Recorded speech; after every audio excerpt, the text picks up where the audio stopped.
आप बहुत ही विशेष आत्माएं हैं, विशेष प्रिय परमात्मा के बच्चे हो, जो आपको ये ज्ञान अच्छा लग रहा है और आपकी श्रद्धा भगवान में दिन प्रतिदिन बढ़ती ही जा रही है। अन्यथा ये पूरा मानव समाज नास्तिक होने के कगार पर खड़ा था। भक्ति करने वालों की कमी नहीं, श्रद्धालुओं की कमी नहीं, श्रोता बहुत गिने और संतों की भी कोई कमी नहीं, साधु संत बहुत बहुत गिने। और फिर भी कोई बुराई समाज से घट नहीं रही। कोई भी आध्यात्मिक लाभ किसी भी भक्त को प्राप्त नहीं हो रहा। किसी को कुछ प्राप्त हो रहा है तो उसके अपने संस्कार से ही हो रहा है। जो बिल्कुल भी भक्ति ना करते वो उनको भी हो रहा होता है, क्योंकि जो पूर्व जन्म के शुभ संस्कार या अशुभ संस्कार वो प्रत्येक प्राणी को प्राप्त होते ही रहते हैं। अब परमात्मा ने रजा करी है, अब वो समय है जो सब जगह भक्ति करने वाले भी महादुखी हैं और जो भक्ति नहीं करते वो तो अपने आप ही दुखी हैं। हाहाकार मचा है। एक पैसा ही सर्वस्व हो गया, माया ही सबको मीठी लगती है। इसका कारण क्या है? हमें अध्यात्म ज्ञान नहीं रहा। हम देखा देखी और लोक वेद के आधार से गलतियों पर गलती करके अपने कर्म बिगाड़ रहे हैं। तो परमात्मा दया करते हैं, स्वयं आते हैं अपनी प्यारी आत्माओं को ये यथार्थ ज्ञान प्रदान करने के लिए। ये समागम जो सत्संग चल रहा है ये उसी उपलक्ष्य में है कि वो परमात्मा हमारे पिता, हमारे हमदर्द, सर्व पाप नाशक, सर्व सुखकारी, मंगलकारी, पाप हरण करने वाले हमारे जनक, हमारे पिता ये परमात्मा हैं। इसलिए ये हमारे को यहाँ सद्मार्ग दर्शन करने के लिए आते हैं।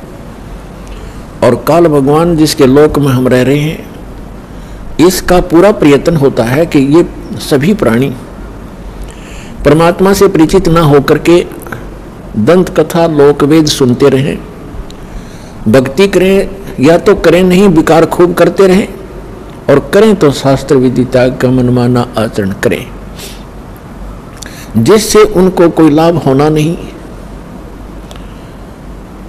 और कुछ दिनों में उनकी आस्था भगवान से अपने आप हट जाती है। जैसे बहुत से ऐसे प्रमाण यहाँ आ रहे हैं, बहुत से उदाहरण हैं कि जो पहले अन्य संतों के पास उपदेशी थे, वहाँ कोई 30 वर्ष, कोई 20 वर्ष, कोई 40 वर्ष अपनी साधना समय व्यतीत करके और सर्वस्व उठा करके, घर में भी बहुत हानि उठा करके, जन हानि भी उठा करके अब यहाँ आ रहे हैं।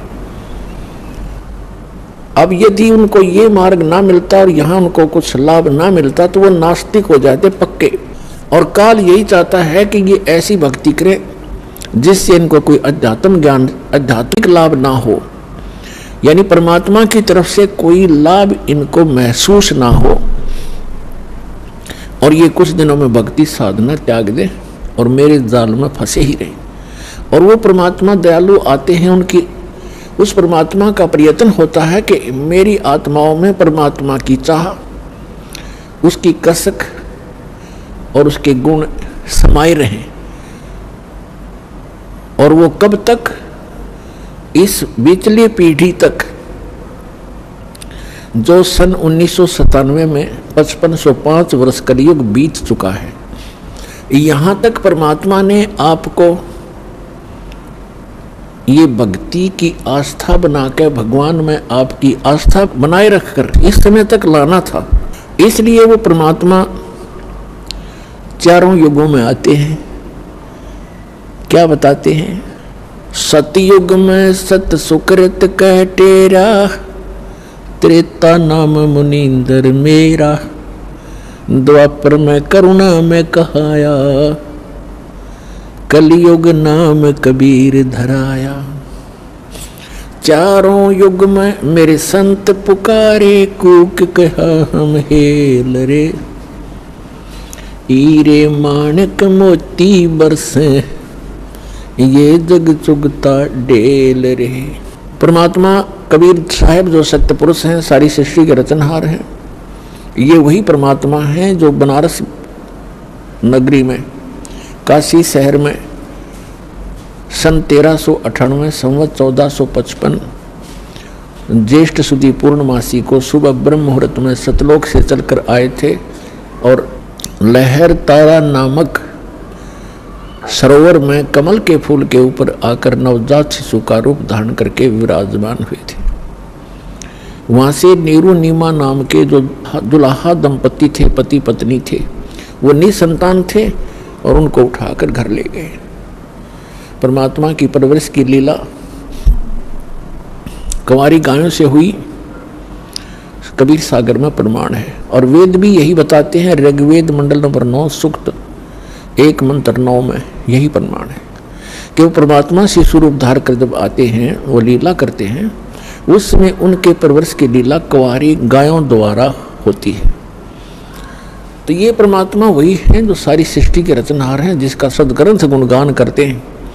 और आंखों देखा जिन महापुरुषों ने, उन्होंने भी इसी परमेश्वर कबीर जी की महिमा का ही गुणगान किया।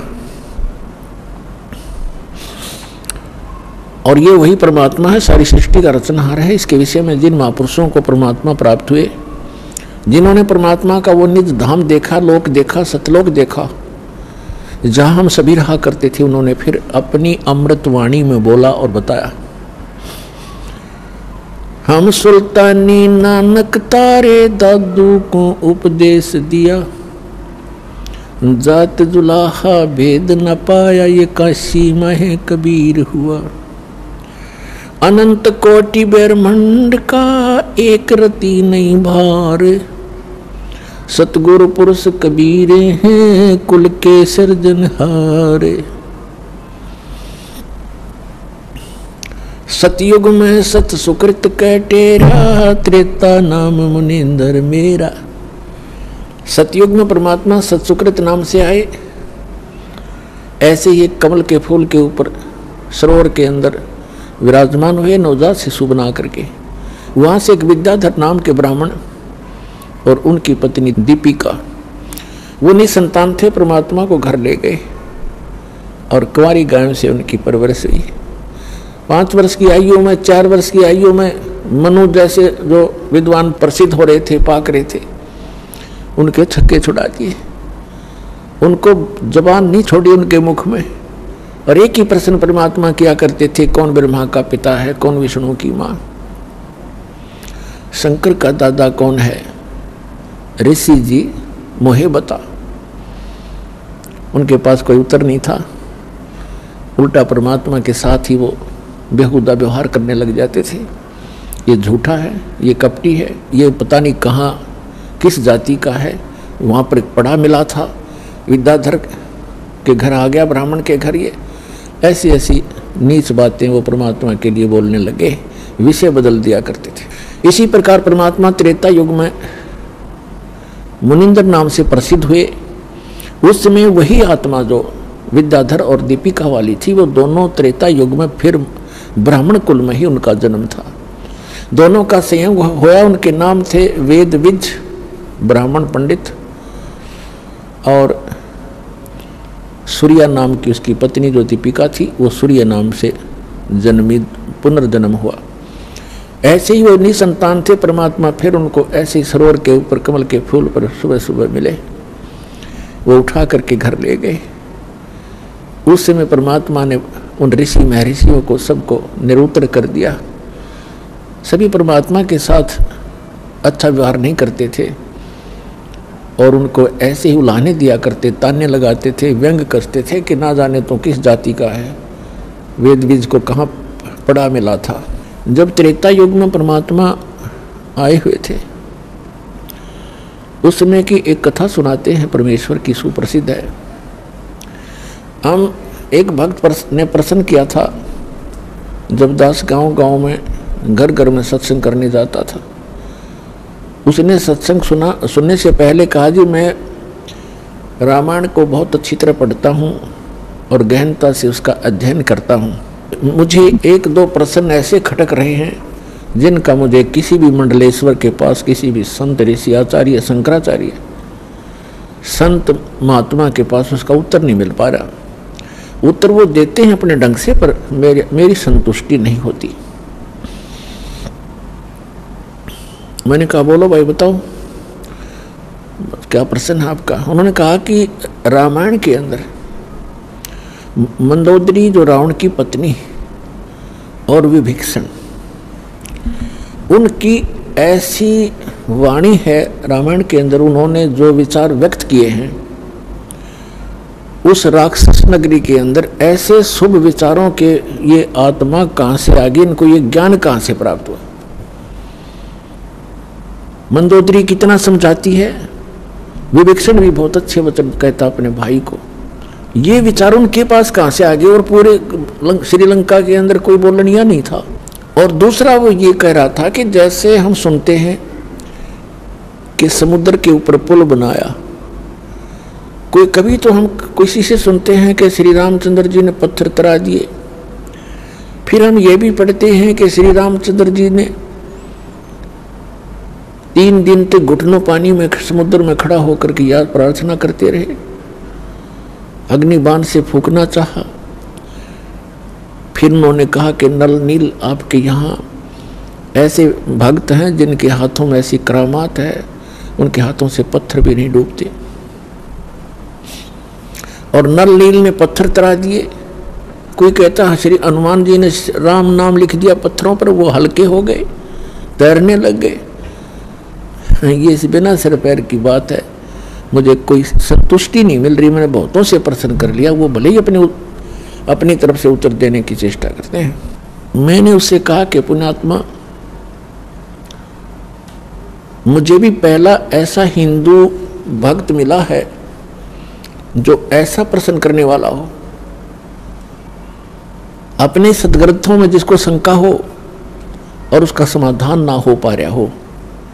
अन्य श्रद्धालु तो कोई तो कहीं फंस गए हैं, कोई राधा स्वामी कहीं चले गए, कोई किसी के, कोई सच्चा शब्द सरसम, उन्होंने रामायण आदि पढ़ने की आवश्यकता नहीं महसूस हो रही। और शेष जो श्रद्धालु वो ब्लाइंड फेथ किए बैठे अपने गुरुओं पर। और एक आप हो जो ऐसी बात कही है जो प्रत्येक ने इस पर विवेचन करना चाहिए था। और इसके लिए यदि मैं आपको उत्तर दूंगा अभी, तो आपकी बुद्धि कैच नहीं कर सकती, क्योंकि आप बालक हो, अभी तो आप इस अध्यात्म मार्ग में प्रथम कक्षा के विद्यार्थी भी नहीं हो। तो सबसे पहले आपने सृष्टि रचना सुनना पड़ेगा। अब रात्रि में मैं सत्संग करूंगा, आप सत्संग सुनना, और वो आपके प्रश्नों का उत्तर उसमें मिलेगा। दास ने पहले मौखिक सृष्टि रचना सुनाई और उसको ऐसा लगा जैसे ये दंत कथा लोक वेद बनावटी सी कहानी है। फिर दास ने सुनाया ये जो उसके प्रश्न का उत्तर था, तो उसके वो कथा आपको भी सुनाता हूं। जिस समय परमात्मा स्वयं मुनिंदर नाम से प्रकट थे, उस समय श्रीलंका के अंदर एक चंद्र विजय नाम का एक भाट था।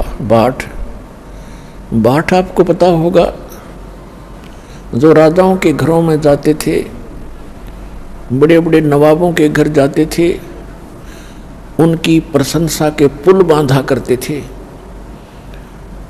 उनको कथा कहानी सुनाया करते थे, उनको चुटकुले सुनाकर उनकी महिमा के पुल बांधकर प्रसन्न करके उनसे कुछ रोजी रोटी प्राप्त करते रहते थे।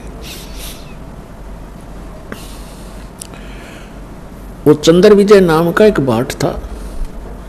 उसके घर में पुत्र पुत्रियां और पुत्रवधू कुल मिलाकर 16 सदस्य थे। परमात्मा कहते हैं सो छल छिद्र मैं करूं अपने जन के काज, गोता मारूं स्वर्ग में जा बैठूं पाताल। गरीबदास जी वर्णन कर रहे हैं परमात्मा की महिमा को। गरीबदास ढूंढता फिरूं अपने हीरे मोती लाल। तो परमात्मा एक साधु रूप में चंद्र विजय जिस रास्ते से सुबह सुबह सैर सपट्टे को जाता था, उस मार्ग में एक वृक्ष के नीचे बैठ के, और पुण्यात्मा भक्त का एक विशेष लक्षण होता है कि साधु संत दिखाई देते उसकी आत्मा अपने आप आकर्षित हो जाती है। वो उसका सौभाग्य दुर्भाग्य वो असली है या नकली, लेकिन वो असली मानकर ही पहुंच जाता है। तो परमात्मा भी कहते हैं कबीर साहब के साधु दर्शन राम का, साधु दर्शन राम का, मुख पे बसे सुहाग, और दर्श उन्हीं को होत हैं जिनके पूर्ण भाग। कबीरा दर्शन संत के, परमात्मा आवे याद, और लिखे में वही समय, बाकी का समय बर्बाद। अब जो ही चंद्र विजय अपने निर्धारित समय पर सुबह सुबह बाहर निकला, घूमने के लिए गया, फ्रेश होने के लिए गया। जाते समय देखा कि साधु बैठा है अपना। वापस आते समय उन्होंने चरणों में प्रणाम किया और कहा महात्मा जी दास का यह मकान है, छोटा सा झोंपड़ा है, दर्शन दो भगवान, कुछ आहार करो, हमारा भी उद्धार करो। परमात्मा तो गए उसी विषय में थे। परमात्मा ने कहा कि भाई मैं ऐसा वैसा संत नहीं हूं, मेरे कुछ नियम हैं, मर्यादाएं हैं, उनको यदि तू पालन करेगा तो मैं चल सकता हूं तेरे घर पे। करबद्ध होकर के चंद्र विजय भाट ने कहा कि हुक्म करो परवरदिगार, क्या नियम है, क्या आदेश है आपका? संभव कोशिश करूंगा, जितना भी संभव मेरे से हो सकेगा। परमात्मा ने कहा कि जो मेरा भक्त हो जाता है, उपदेश दीक्षा ले लेता है, मेरा शिष्य बनता है, मैं उसी के घर जाता हूं, ऐसे वैसे व्यक्ति के अनुपदेशी के घर में आहार नहीं करता। तो चंद्र विजय ने कहा कि भगवान मैं तो शिष्य गुरु बना चुका हूं एक ऋषि को, और उसी ऋषि को गुरु बना रखा है और बहुत से हमारे साथियों ने। तो परमात्मा ने कहा आपके गुरुजी ने किस भगवान की भक्ति बताई है?